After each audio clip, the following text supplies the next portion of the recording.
Okay, everyone, we're here on the mastermind call number 3 for ACM certifieds. And as people are joining, let me know who you are. It'd be great to get some questions and insights from you guys.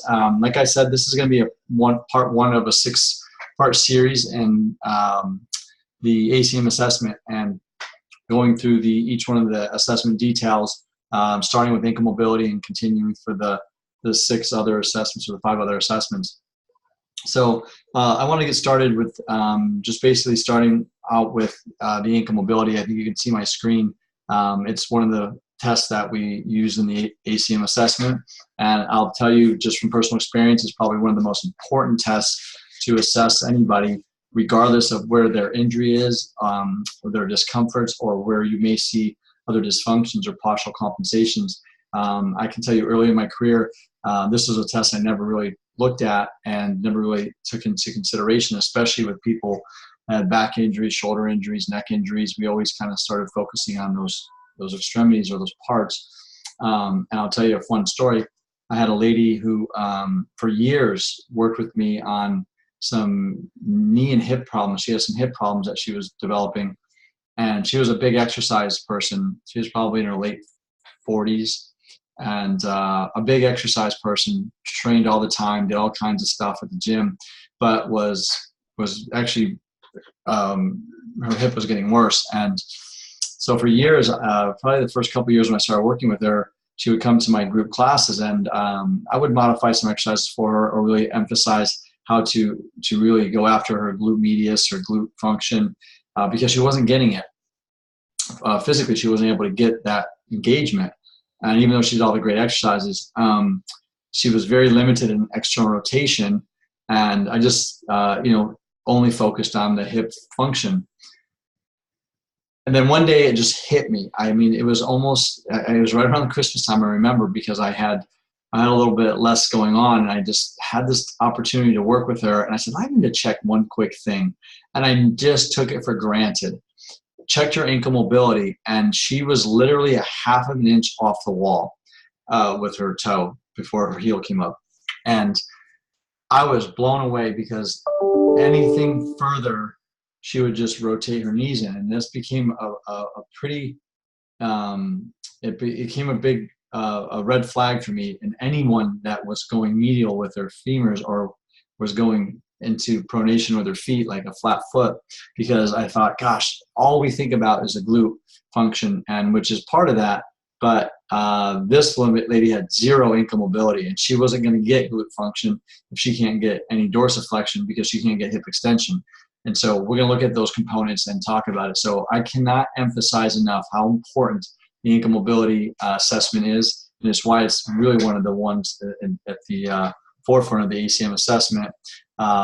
If you've gone through the certification, you'll notice, especially if you've studied the corrective approach and looked at the protocol, how we decide what dysfunction to start focusing on first is really based on the science of biomechanics, the science of postural correction, dysfunction, and everything we know.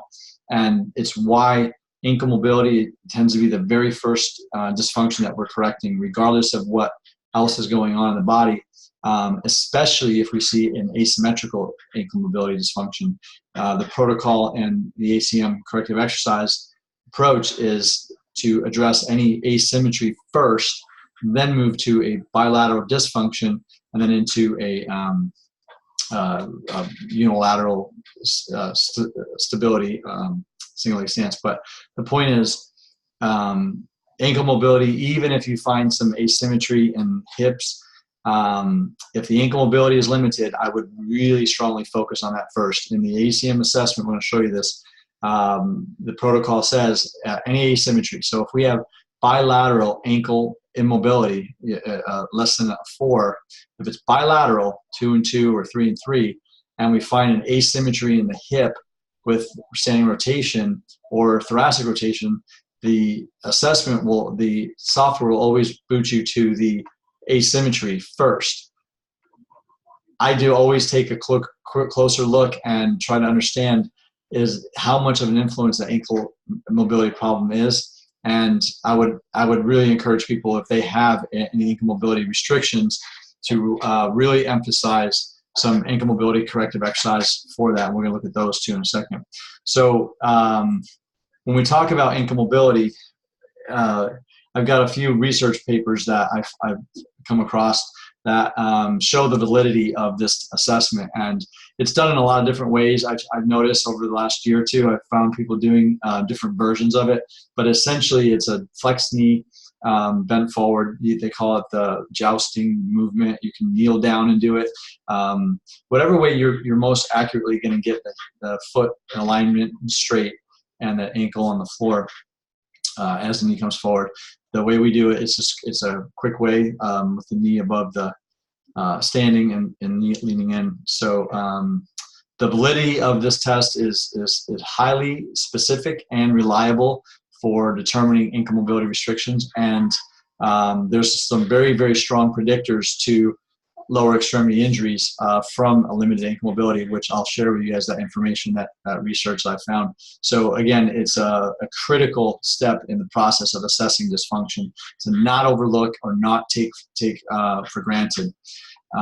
As you know, in the protocol for the ACM assessment, anything less than 4 inches is considered dysfunctional.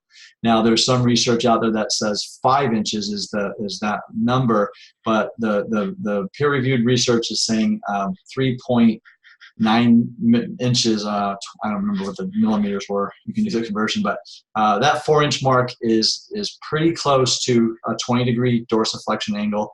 Some of the literature out there will talk about 10 degrees is normal dorsiflexion. Most of that has been disputed and put out as a 20-degree dorsiflexion, which when you do the measurements like this picture here on the right shows, if you did some geometry or trigonometry, you'll find that the angle that's produced by the distance away from the toe and the distance, the length of the tibia touching the wall, all those angles will come out to about 20 degrees. So 4 inches is that magic mark. Now, I will tell you that if you have someone that's shorter, they actually may need to be at 5 inches as functional. If someone's extremely tall, they may not have to go as far because, I'm sorry, it's the other way around. Someone who's short may not have to come back as far to get the same 20 degrees. So they may be at 3 inches if they're extremely short. If someone's extremely tall, long tibia, long knee joint position, then they may have to come out a little further from the wall, 5 inches. But that magic number is 4. And honestly, I used to do I have a measuring tape and a piece of tape on the floor that's pretty accurate. I can get a pretty good judge by someone about 4 inches. I've measured the width of my shoe, so that's about 4 inches. And so if I can get my shoe between a person's toe and the wall, we know that's at 4 inches. Find those little gauges that you have that you can do a quicker assessment. If you want to get very accurate, then we suggest that by using measuring tape. And it's sometimes just putting a piece of masking tape on the floor, tape it on the floor with marks at 1 inch, 2 inch, 3 inch. That way it's always there and you have that place to start with. So one of the things I wanted to share with you was about the assessment. And I think the best thing to do is to take you to the software because the software does this so much quicker. And once you understand the protocol, you'll be able to zip through this. If you haven't gone on the software yet, I really encourage you to start using it. We're constantly making upgrades, and it's pretty exciting, some of the new stuff that we're coming across with. But when you log in, you're immediately brought to the assessment page, and whatever client you're going to use, we're just going to use this James Cameron test person. And if you're not familiar how to use the software and you want some information on that, I haven't put a lot of work into developing the tutorial for the software, but there's a lot of features of it that people are learning as they go. I'll share some of that as we go into the calls, and I've said any offline questions you have. Essentially, initially going to start with selecting an area of discomfort, wherever that may be. Maybe it's their SI joint. And I'll share with you a little secret here. Anything above 4 means that this is critical. This is a pretty significant amount of pain. Actually, should be 3 and above. If they're at a 0, 1, 2, or 3, this is mild and moderate, which probably most people are going to fall under. It could even just be some stretching sensation. But once it gets to a 4 or greater, we know that person's in significant pain, and we actually are developing the ACM pain programs that this software will actually direct your clients to before you even get to a corrective movement pattern, corrective exercise. That's coming pretty soon. The programs are written, the software is being developed for that. But anyway, select your areas of discomfort if you have any, right, left, or bilateral. This part isn't integrated yet into the features of the report, so it doesn't really matter, but it's a good place to start capturing information. Let's start the assessment, and there's a reason why it always starts at ankle mobility, because it is one that I do not want people to miss, and I don't want to take this one for granted. It's essential movement pattern to address. So as we talked about, if you want, what I'll do is I'll share with you the video, the instructional video, and it walks us right through. This assessment is called the ankle mobility pattern. For this assessment, you should remove your shoes and use a small measuring stick or tape measure with 1-inch increments. You may experience stretching or tightness during this assessment, but if you experience specific pain, stop the assessment. Stand facing a wall. Place 1 foot at the base of the wall with your toe touching. Keep your heel on the floor as you bend your knee forward, attempting to touch the wall with your knee. Be sure that your knee stays directly over your toes, not twisting inward as you reach to the wall. Return to the starting position and move your toe off the wall 1 inch. Keeping your heel on the floor as you bend your knee forward, attempt to touch the wall with your knee again. Continue to slide the toe back 1 inch at a time, attempting to touch the wall with your knee while keeping your heel down. Stop once your heel begins to lift off the floor, even slightly. As you perform the ankle mobility assessment, record how many inches off the wall you can pull your toe back while still keeping your heel down and touching the wall with your knee. You can stop the assessment if you are greater than 4 inches. Okay, so that's the video. I think you guys, if you're working through the assessment protocols, you've seen the video. It's pretty straightforward. It's a very simple, fast assessment to take, especially if you have a piece of tape on the floor, and that's what I use at the office. Piece of tape on the floor that's marked off 4 inches. I'm sorry about that. And the assessment itself, if you haven't used the software, once you get into ankle mobility, it's as simple as this. How far off the wall were they? 1, 2, 3, or 4 inches. The reason why we stop at 4 inches is because anything past tells us that they have enough acceptable ankle mobility. You may even note that they're excessive. I've worked with a few people this past week that were beyond 5 inches. It shows excessive ankle mobility. Nothing wrong with that. Just understand that you have to have that control at those end ranges as well. So we're on the left leg. How many inches off the wall is 4 inches? We'll just say they're at 4 inches. Now, what the software knows is if the knee is rotated in, this doesn't matter because they're actually not 4 inches. So you're going to have to step back and really pay attention. And what I usually do is I sit in a chair and kneel next to them. I hold their heel on the floor and I direct their knee in, because a lot of times you'll see their pelvis twisting and their knee rotating in just to get to that wall. Really be critical about how far they can go without that knee rotating in. But 4 inches is the functional spot. If they I debated with the software developer on taking this knee rotated in section out because it doesn't impact the result here. At first, if someone's knee rotated in and they were at 4 inches, it told the software that it was dysfunctional. But a therapist, the ACM therapist, should know that as your knee rotates in, that's not functional, and this is negated. It doesn't matter. But the point is, start measuring how far off. The left leg is at 4 inches. Any pain experienced during the assessment, you can write it in here just as a footnote, no pun intended, on a scale of 0 to 10 or mild, moderate, severe. And then we go to the right foot, and let's say they're at 3 inches. Again, the rotated in, you can make a note of that if they start to rotate in at 3 inches, but if they did, that means that they're probably not at 3 inches, they're at 2. Any pain experienced there. I'm not sure if you're familiar with this, but you guys are able to add photos. You can actually take photos of your clients in each one of these positions, add them right to this, or a video of it, so you can actually start documenting the improvements, which is really exciting. And then again, any comments you want to make specific about this assessment can be put in here. When we go to save in the next section, what you have to save the assessment, you'll see up here that ankle mobility comes up with an ADF. That means asymmetrical dysfunction.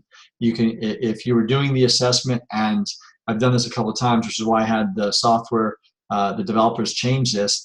We were just, initially it just said 100%. That means we completed it and we moved on. So we knew that which one we may have not missed one. But then I said, gosh, I remember that person was at 3 inches on one and 4 inches on the other, and I forgot, I made a mistake in entering the information. So now you know that you remember seeing that ankle mobility. If it was 3 inches on one side and 4 inches on the other, it's an ADF, which means asymmetrical dysfunction. If we go back to the ankle mobility and we put this person at 3 inches on the left, 3 inches on the right, and save it, you're going to see it comes out as dysfunctional, DF. So it's even. And then obviously if we do what's going to happen here is if we do a 3 inches and a 1 inch, so we know that that's asymmetrical, it's going to still tell us it's asymmetrical. We need to be working on the ankle mobility regardless, even though one's at 3, one's at 4. If we go back to the ankle mobility and they're both at 4 inches, then it comes up as functional. Move on. Don't waste time stretching this person. I would make a note if it was really a tough 4 inches, but if they're an authentic 4 inches, then move on. Don't waste time here. So that's how the ankle mobility assessment works and the software. It's pretty straightforward, as simple as just how far off the wall are they, and you can move on to the next assessment. The software is capturing this information, and it's going to determine what our next approach is. So if you have questions on that, let me know. The software is really quick and fun to use because it's so easy. So that's what this explains. Let's get into why ankle mobility may be restricted. And there could be hundreds of reasons. Boy, things are blowing up today. There could be hundreds of reasons why. And in a lot of cases, it really doesn't matter to us. We're not here treating an injury or pain, but I will tell you, and I've mentioned this many times, that the predictor of an injury is a previous injury. A lady I just worked with today actually was at about 1 inch on one side, and she almost got 2 inches. I wouldn't give it to her, and found out that she had a fracture on her right ankle. Her left side was actually worse. So who knows why, but any kind of contracture of the musculature or the ligament structure capsule of that joint can be restrictive, and we're going to talk a little bit more about that. But essentially, we have to start understanding a little bit about the musculature of the lower extremity, meaning the lower leg, and how the ankle works. And I'll share this with you, that there are basically 7 muscles of the lower leg that control plantar flexion, meaning pointing the foot away. And why that's important to understand is because plantar flexion, the stronger and tighter that posture is, it means, or the stronger that posture is, the tighter dorsiflexion is going to be. You have 7 muscles that are restricting dorsiflexion. Everyone tends to think it's just the calf muscle because it's the strong dominant muscle, the primary mover of the ankle and the plantar flexion. But the calf muscle and the soleus muscle, the gastrocnemius and the soleus, are kind of a blended tendon, the thick tendon that you feel in the back of the heel. Sure, we feel a stretch there, but there are 5 other muscle groups that are probably having a bigger impact in the control of that ankle joint, and I'm going to share with you what those are. This is an illustration right here of the deeper layers of the posterior view and medial view, but we have 3 muscles that run on the inside shin, just behind the tibia. I'll show you on my famous skeleton, if you can see this. But on this would be obviously his right leg. On his right leg, here's his foot. We have 3 muscles that are running down the inside posterior medial side of the tibia. They run down behind the malleolus of the tibia, and they insert into the foot. So we call these, the acronym form is Tom, Dick, and Harry. And Tom is the posterior tibialis, or we call it tibialis posterior. Dick is the flexor digitorum longus. It's a muscle that comes out of the side, and it inserts along all the digits except for the big toe. Underneath, you can see how it runs underneath the foot around the ankle. And then the Tom, Dick, and Harry is the flexor hallucis longus, which is should be right here. Flexor hallucis longus, this big guy that comes down and wraps right around that side of the tendon on the medial side and goes right to the big toe. Those three muscles are right here. They come down, they wrap around the backside of the heel and into the arch of our foot. And it's really the three muscles that are responsible for having an activation of the holding that support of the arch. Shin splints are a common symptom of runners or people who these muscles are under an eccentric load. So imagine when you step down and your heel strikes the ground, plantar flexion is pushing the toe away. So as we're stepping and hitting ground, the foot is rolling into the toe, and these muscles become very active. They're plantar flexors. They support us from falling, collapsing forward in dorsiflexion. These muscles can get extremely tight, and because they have an eccentric load, meaning they're being stretched as they're putting tension on them, kind of like pulling the bicep out, eccentric, those tendons get very inflamed along their insertion or their origin of the tibia, and this is what shin splints is called. And so you can ice them, rub them, stretch them, but if you're not focusing on the cause of that collapsing foot, which could come from the glute function, glute medius, or lack of function, or it could come from ankle mobility restrictions, which we're going to look at in a second here. You're going to also see the arch of the foot collapsing, as well as people that get shin splints and things like that. Something to very pay attention to. So those are our three big plantar flexors of the foot on the medial side.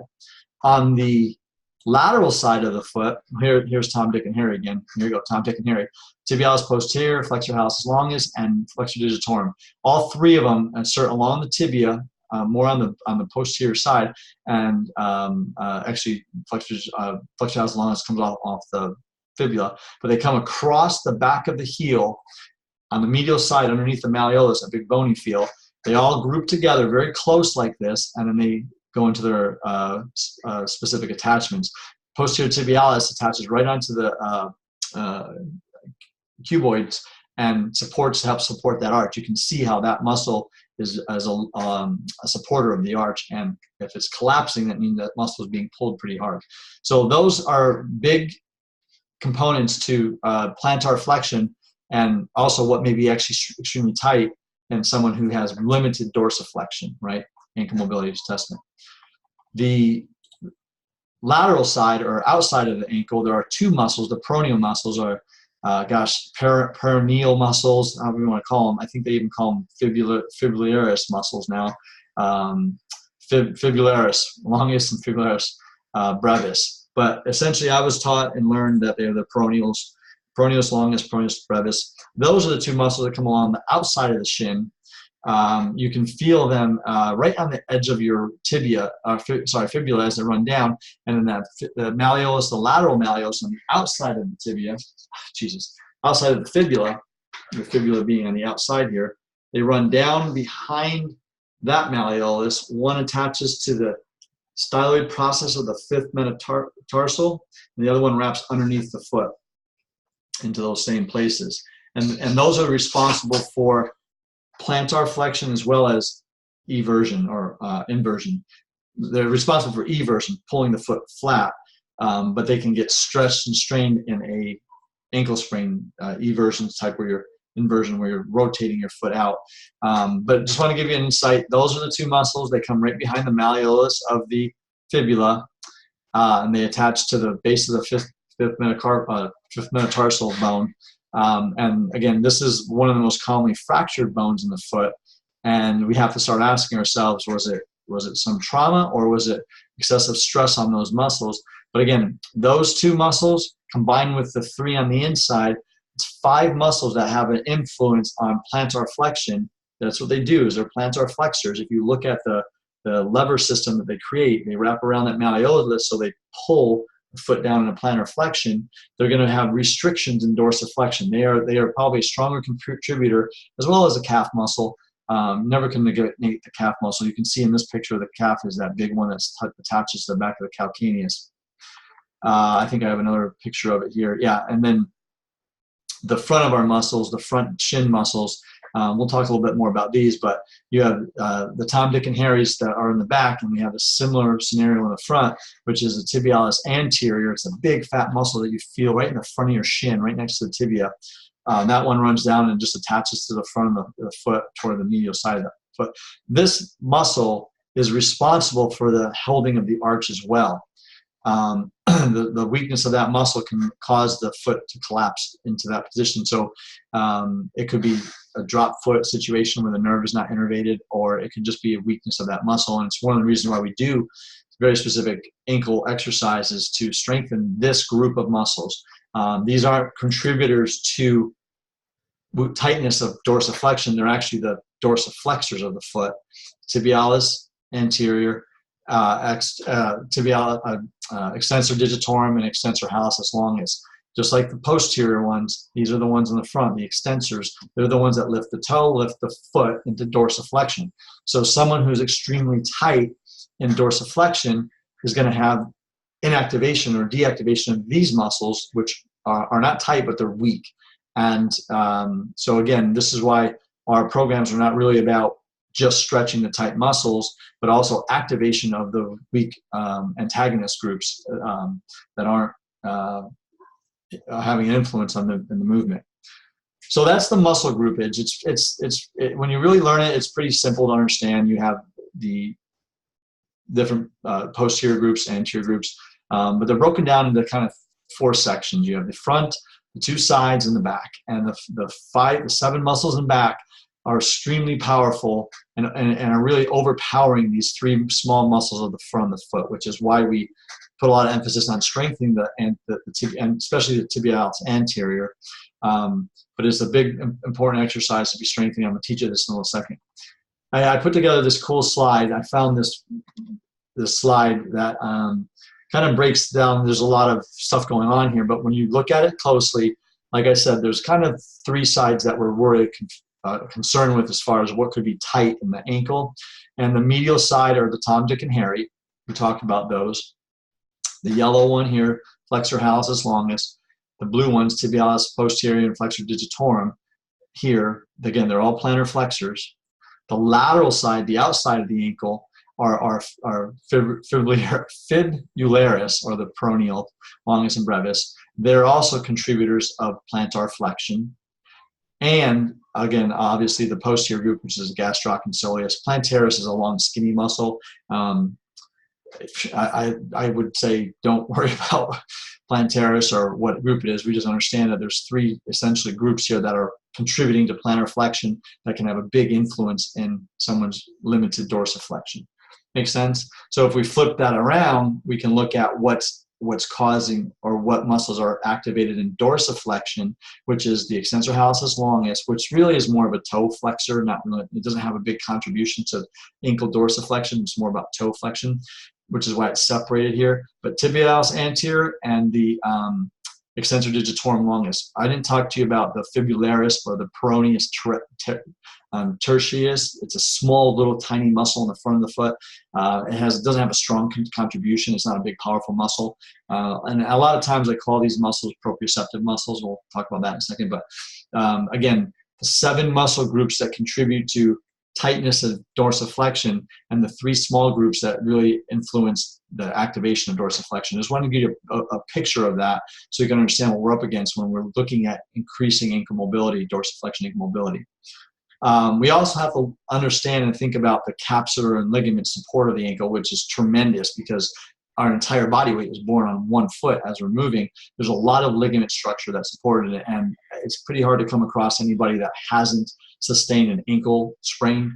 An ankle sprain is simply the stretching of this ligament here, the anterior talofib ligament, ATF.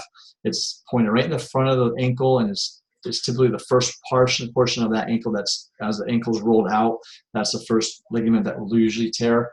Then we can get the tearing of the calcaneofibular ligament and the posterior talofib ligament. 3 ligaments help support the ankle from rolling out.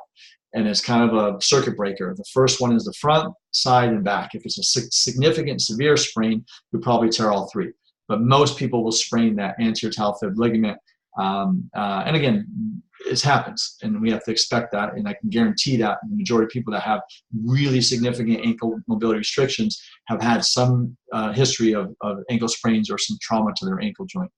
But those ligaments can get very tight. If you think about what dorsiflexion is, it's a pulling of the toe up. So in this picture, as the foot comes up, these ligaments aren't going to be as influenced in that movement or restricting it as the posterior group. So the posterior tibial talifib ligament, and there's another ligament I'll show you here, which is a posterior inferior talifib ligament. There's a couple of groups of muscles in the back of the ankle that basically support us from going forward into dorsiflexion. Those ligaments can get very tight, and ligaments don't respond very well to stretching. So understand this. And I'll share a little bit about what to look for in the ankle mobility assessment that will give you an indication if it's a ligament or capsular tightness or if it's truly just the muscles. But these are the posterior view. This is looking at the back of the ankle, this lower right-hand picture. Looking at the back of the ankle, these are the ligaments that you're going to come across that are very restrictive in the movement of that ankle and the dorsiflexion, and could have a big influence in their limitations in mobility. I'll share this right now. The difference when you go into dorsiflexion and you're testing ankle mobility, I always ask my clients where they feel it. In fact, I do it for myself. I've had multiple ankle sprains on my right side. I don't even know if I can remember one on my left. But that right side ankle mobility was a little bit more restricted. And when I go into a test, I feel a little bit of calf tightness, a little bit of posterior groups like I talked about, Tom, Dick, and Harry, and the peroneals. But I used to feel a lot more restriction in the front of my ankle. And the literature really suggests, and it's pretty well documented now, that in the research of testing ankle mobility, the reliability of this is extremely high. And the difference between feeling muscle tightness in the stretch and feeling restriction in the joint, you're going to feel the restriction in the joint in the front of the ankle. That doesn't mean there's something wrong with the front ankle. That just means that the talus, I'm going to share with my friend. Here's your ankle mobility. Come here, buddy. Where are you going? I've had this friend of mine since college. So here's your ankle joint. Dorsiflexion, plantar flexion. So you can tell if we looked at the posterior portion of this, the back of it, it's hard to see here. But if we have tight ligaments back here, as we're stretching the ankle, trying to pull it up, what those tight ligaments are going to do is actually drive the head of this talus, which is this bone right here that articulates. They call it a mortise tendon joint. And I'll show you this if you know anything about woodworking. If you look at the front of the ankle joint, it's really a box. The tibia comes down and creates a side of the box. The fibula comes down and creates the other side of the box, and the talus just rocks through that one. And it's very, very limited, or it's very free of movement. The posterior ligaments that we're talking about here have restraints if they're injured or whatnot, and it will drive that. It'll drive that tibia. It'll drive the talus up into the joint, which is why people feel restriction in the front of their joint. And if we're coming across that, if you're seeing it a lot, or if you're seeing it as a predominant restriction, you may want to refer out, if you're not qualified for this, to start doing some ankle mobility work on them, which is more capsular stretching, more ligament stretching. There's some stuff on the internet, and I'll post some stuff about this, about how to do some self-mobilization. You basically take a band around the front of your ankle, attach something rigid in the back, and you kind of just get a passive pull from that band right at the base of that ankle talus joint, and you just lean forward, and it's a way of kind of manipulating the talus into moving more. But the difference is, if you feel tightness in the front of the ankle, it's probably a capsular or ligament restraint. If it's tightness in the calf, which most people are going to have, you're pretty well guaranteed that it's something related to one of those 7 muscles, or the group of those 7 muscles contributing to that, which is why we go after the ankle mobility with a lot of ankle stretching, dorsiflexion stretching.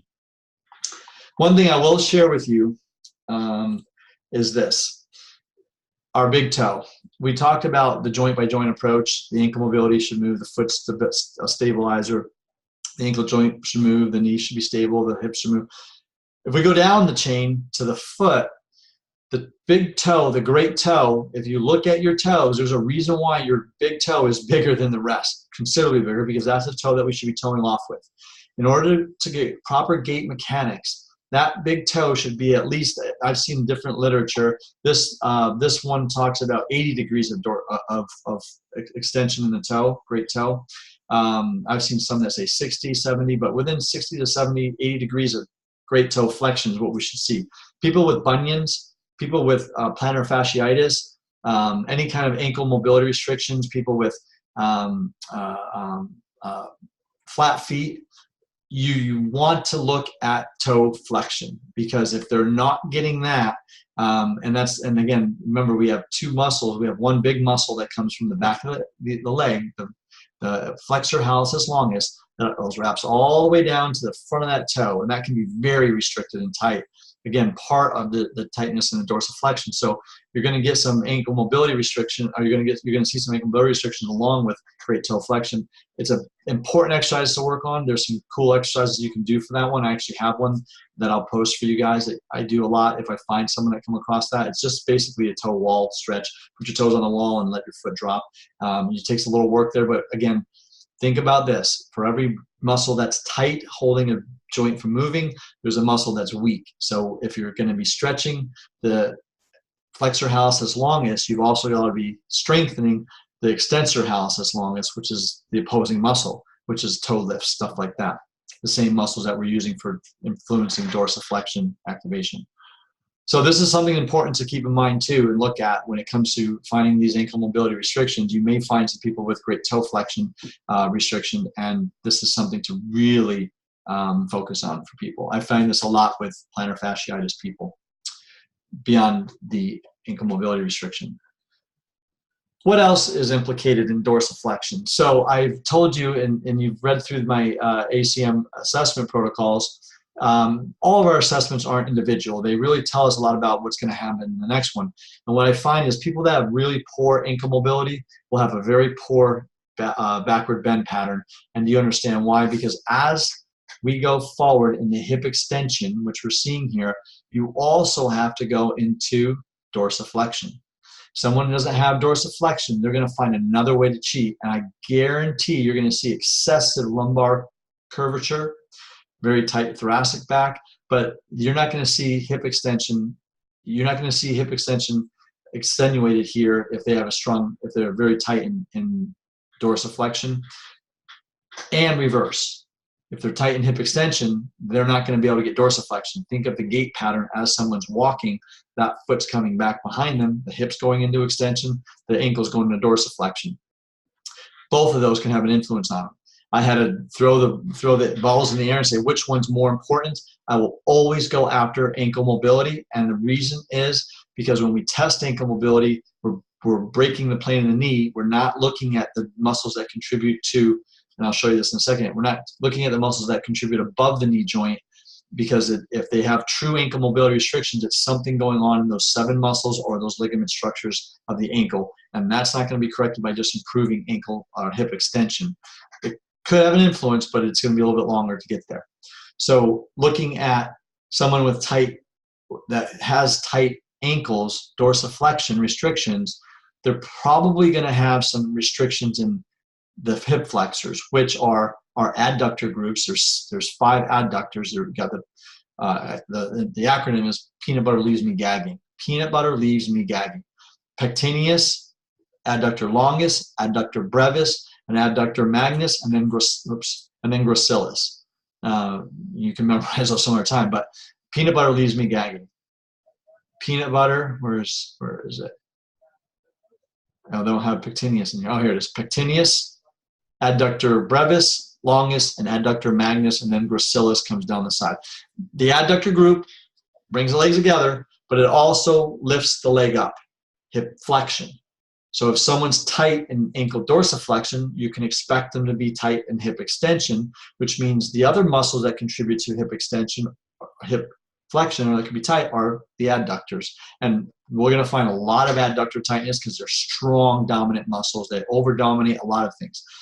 Right along with that are the hip flexors. If we're not getting hip extension, then we've got tight hip flexors, and who knows if it's because the hip flexors are tight that they're not getting hip extension and the ankle's screwed up, or is it the other way around? But it doesn't really matter. If we know we have ankle mobility restrictions, then we also can expect to find hip flexor tightness, adductor tightness. They're contributors of hip flexion, which means they're restrictors of hip extension, and all of it combined means that they're not going to be getting dorsiflexion. So if you can improve someone's dorsiflexion, great, stretch it, massage it, roll it, but you still have to take this into consideration. This is functional anatomy. We have to take this into consideration in building that exercise program. And then the big one, again, something that most of us don't that we overlook, is rectus femoris, which is one of the quad muscles. It's a strong hip flexor. In fact, if you sit in a chair and you lift your leg up, put your hand on top of your thigh, resist that, you'll feel that muscle bulge right up. It's the hip flexor of the thigh as well as a leg extensor. But all this group, you've got iliacus, psoas, 5 adductors, and rectus femoris. What is that? 8 muscles that will restrict hip extension because they're tight, hip flexors. They could be. And they could be contributing to the lack of dorsiflexion, or the other way around. Lack of dorsiflexion will keep people keep them tight in hip flexion because they can't get into hip extension. These muscles will be tight, which is why we do not just focus on ankle mobility. We look at the kinetic chain and see what other muscle groups could be contributing, or as a result, limited because of that ankle dorsiflexion. Hope you're starting to see why ankle dorsiflexion is so critical in assessing and improving.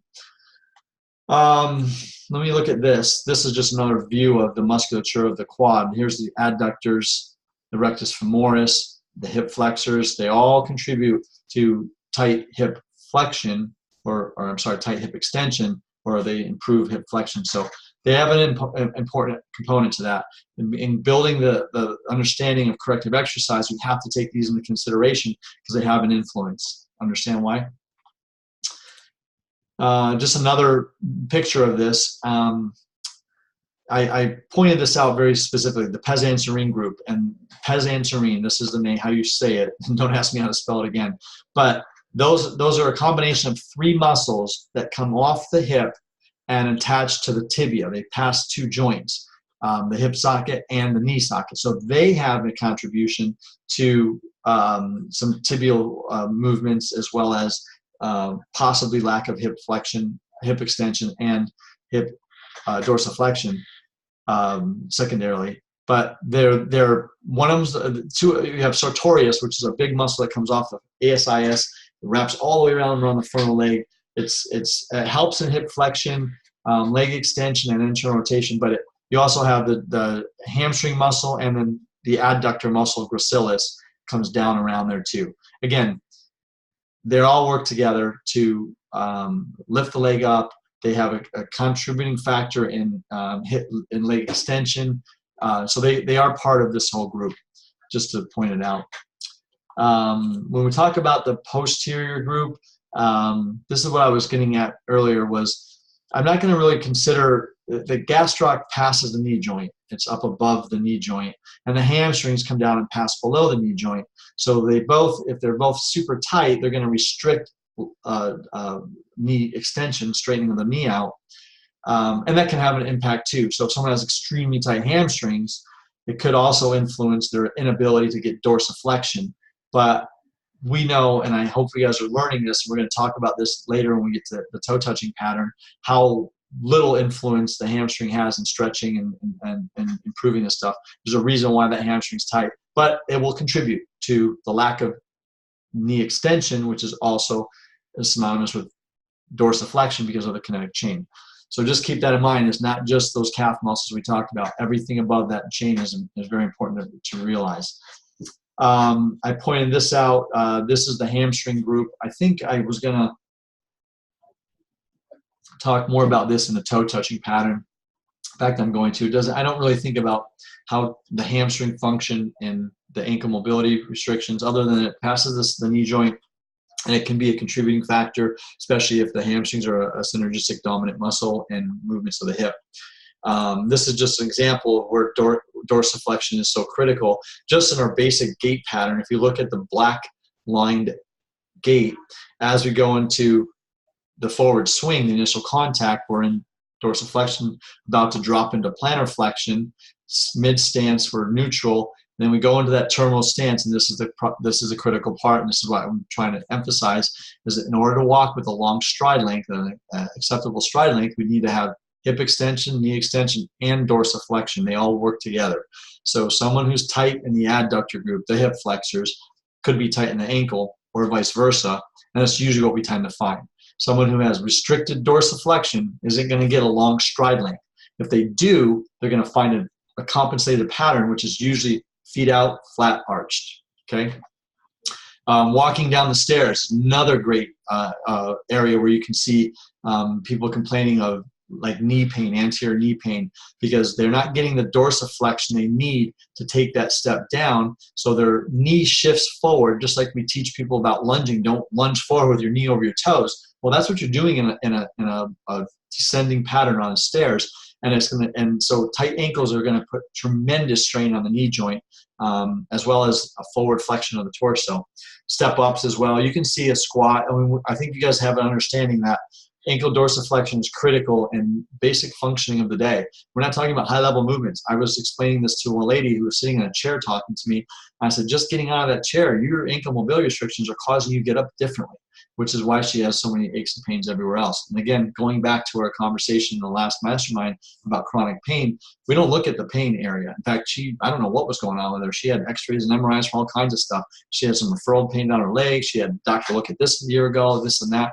And this is why it's a dog chasing its tail. Nobody touched her ankle mobility, and that was restricted completely. She has less than 1 inch on both sides.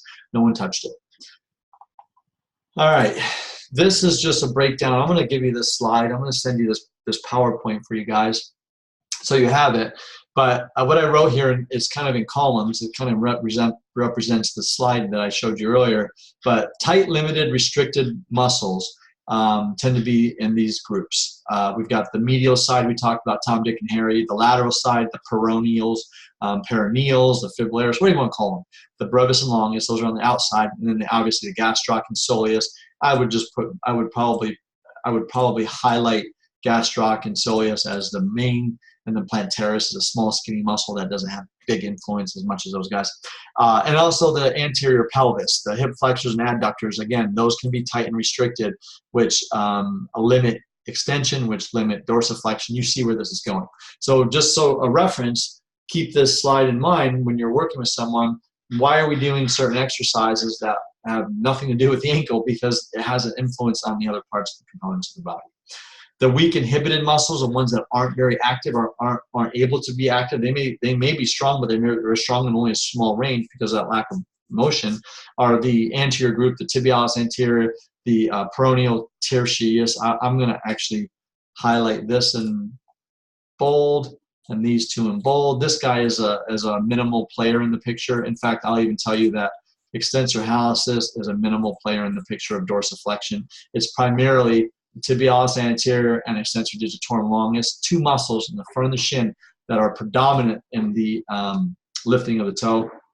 The posterior pelvis, we can inhibit in hamstrings, we can inhibit glute maximus. Think about what those two muscle groups do. The glute is a hip extensor. So if you're not getting dorsiflexion, you're getting hip extension. And the hamstrings are a contributor or a synergist of that glute. So if you've got tight hamstrings, we're going to get into more detail on that about toe touching. But just keep that in mind. They may be tight, but they are probably weak. They're not getting the contribution that they need to, and not functioning correctly through a range that they should because of the lack of dorsiflexion. And I threw this in here, and I'm sure that some of my friends in the corrective world would add to this, probably double this list. But you can probably expect to see some of these postural compensations for lack of dorsiflexion. Remember what we talk about is our ankle, our movement patterns are really our postural compensations. The things that we see that are funky with someone's posture is a result of poor movement patterns somewhere, and that's what we're trying to identify, are these dysfunctional movement patterns. So postural compensations that you might come across, and it's pretty obvious when we talk about lower extremity, collapsed arches, bunions, plantar fasciitis, a symptom, valgus knees that come forward, a forward lean, someone who leans forward. We have to ask ourselves, why are those muscles so tight? And it could be someone's just ability to stand on 2 feet. Their body leans forward, which is putting them in tension constantly on their calves, which is why maybe they have tight calf muscles. It's a postural concern. Thoracic flexion, the rounding of the upper back, that's going to pitch their body forward at the line of gravity, which means that posterior chain is working really hard, tight hamstrings, tight calves. Hyperextended knees that are hyperextended is going into plantar flexion, not dorsiflexion of the ankle joint. Offsets and rotations, again, the asymmetrical dysfunctions. If I see someone with a shoulder that's elevated, I'm going to look at their ankle mobility first and foremost. Any kind of rotation, tilt of the torso, I'm looking down that kinetic chain starting at the ankle. Decreased hip extension, we talked about that extensively.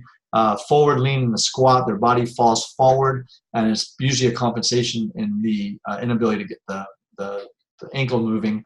Offsets and rotations in the squat pattern, valgus knee squat, their knees come together, inversion pronation, the collapsing of the foot down. They're all signs that there's probably an ankle mobility restriction going on. If you don't find ankle mobility restriction, you see these, then there's something else going on, and that's what we need to keep looking at. But most of this stuff is directly contributed to ankle mobility restrictions. Making sense? I'm going to move on to the corrective exercise. So if you've looked at them and gone through them, you'll see that we start with I always start with some calf stretching. It's just critical just to get the calf to start moving. I do a stretch flex pattern, PNF pattern, which is it's a proprioceptive neuromuscular facilitation. Basically, you're going into a stretch, take a tight muscle, stretch it, and then start activating that muscle and then stretching again. It has to do with the Golgi tendon organs and the stretch receptors in the muscle. It allows the muscle to finally release. Danny Barron is one of our fascial stretching experts, and we know that we're not really stretching muscle in this case. We're actually stretching the fascia, and that fascia is extremely tight. And Danny is a great resource if you guys want to reach out to her for some information on that stuff. But we have to break free of what happens is when you take a tight muscle and pull on it really hard, the muscle's response to the Golgi tendon organs is, the stretch receptors, is to pull back on itself to protect it. So if we just put a strong stretch on a muscle, we're actually going to get a little bit of contraction to that muscle. So a way to trick it is to stretch it and then contract it, stretch it and contract it. And if you do this enough, you'll start finding that the muscle starts releasing and we really get into the fascial stretch, which is the most critical part of it. So I do that with the leg straight, we're stretching the back calf.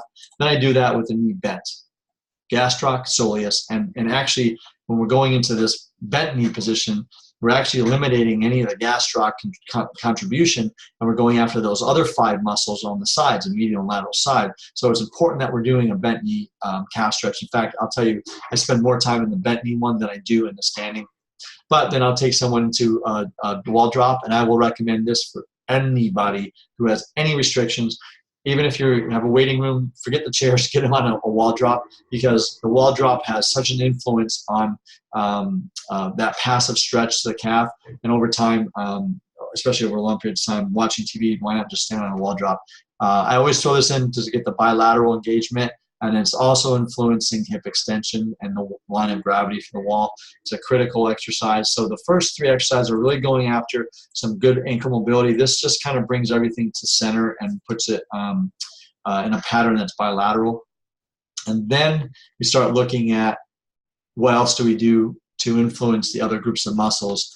And I'll go after foot circles for all those anterior muscles, anterior tibialis and extensor hallucis, extensor digitorum longus, just so the strength of those muscles. We've got some mobility now. Let's teach the muscles what to do.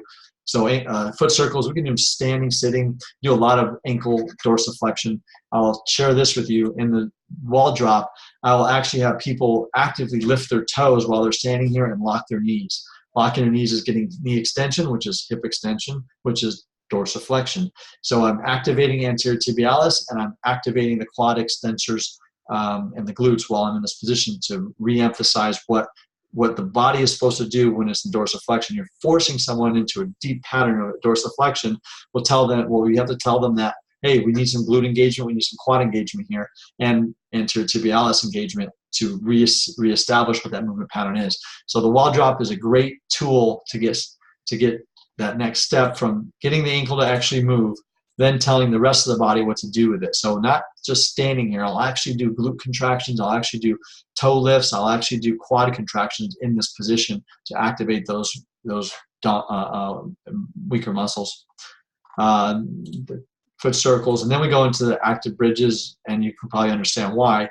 Glutes for hip extension, the strap abduction for getting out of the adductors to start strengthening those lateral hips. Again, it's a component to the picture of what's tight and what could be weak, putting it together. And then I get them loaded, and I go right after glute engagement. Going into forward flexion, you're also encouraging a little bit of dorsiflexion, but not really. It's more about teaching the ankle what to do through a range and getting the glutes to fire, because we just primed them for this. Now get them loaded. I'm stretching the legs apart to get out of the adductor involvement as much. You might get a little bit of a posterior adductor longus here, but it's primarily going after what that glute function is, hip hinge, and also reestablishing that balance through the ankle joint. And then I had this one in here a few times, the toe touching pattern, really just establishing a new ankle range of motion and what the body's supposed to do as a balancing act over that new ankle range of motion, because most people don't get that much ankle range of motion standing on a 2x4, an inch and a half, which is a pretty good stretch in the ankle. Their body doesn't know what to do in that position. So this just helps reestablish, not really about touching your toes, it's really about reestablishing balance over that ankle joint movement in both plantar and dorsiflexion. Don't underestimate how important it is to reestablish proprioceptive feedback to a new ankle joint position. You created good movement, but now the body doesn't know what to do with it. So teach it in the last few exercises. I go after glute engagement with this kneeling ankle squeeze presses, just that lower cross syndrome. Glutes and abs are weak. Again, without dorsiflexion, you're not going to get hip extension, you're not going to get glute engagement, you're not going to get abdominal stabilization. So I'm just reestablishing, hey, we've got some good ankle mobility. Let's reestablish what the glute's supposed to do in hip extension. We're stretching rectus femoris here, so it's not going to have a contributing factor in the work of the quad. And then basically the squat is kind of saving that document exercise. It puts it all back together. I'll have people do static squats just to reestablish if they have a really poor proprioceptive feedback and they go back to their movement pattern of knees collapsing in, feet wanting to turn out, then I'll just have them hold a static squat. If they've got it down and they're starting to progress and they're starting to understand the good mechanic of the ankle, hip, knee, and hip, then I'll have them do active squats while we're here, just working on if they have good feedback, proprioceptive feedback, they understand it, they feel it, and they can see that they're not rolling in. I'll have them do active squats. But I'm just using the squat to reinforce the ankle dorsiflexion and what everything's supposed to do in that kinetic chain. So that's my rationale for the corrective exercises. This one's relatively straightforward as far as, let's stretch the joint and then teach it what to do, right? And then again, I have a little bit of research I'll share with you guys that really solidifies why ankle mobility is so critical. There's some stuff out there that's saying how reliable it is about predicting injuries, as well as the reliability of the actual assessment itself. So overall, it's an amazing assessment, and it should not be overlooked and focused on tremendously throughout your work.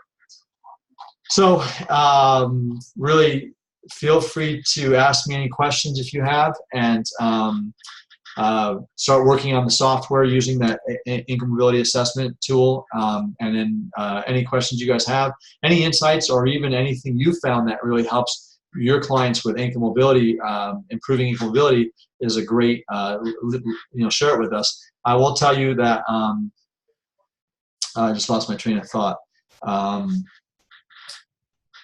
Massage is great. Doing some calf massage, those foam rollers, I love that stuff, but you have to get the joint to understand what to do in those ranges. So don't minimize just doing stretching or foam rolling on a tight muscle. If you can release that muscle, get the joint to move, then teach it what to do. That's why the corrective exercise is so critical that we follow that approach. If you have something better, let's talk about it, look at it. Oh, I remember what I was going to say. Assess what you're doing, understand where you're at, do the exercises, and then reassess. Don't miss the reassessment part, because why waste time if you're not getting anywhere? You may not see a lot initially, but people will actually look different when they walk away after the ankle mobility program. So Pay attention to that. Reassess after. It takes 2 minutes. Reassess. It doesn't even take 2 minutes. Reassess that ankle mobility to see if you're in the right direction. If not, let's talk and figure out another approach. But this is a pretty solid approach to addressing the mechanical aspects of the ankle joint. All right, guys, that's an hour. Thanks for being on. And next mastermind, we're going to go over the toe touching pattern. And I'm really excited to teach you a little bit more about that. There's a lot to it. So I'll hear from you guys soon. All right, take care, guys.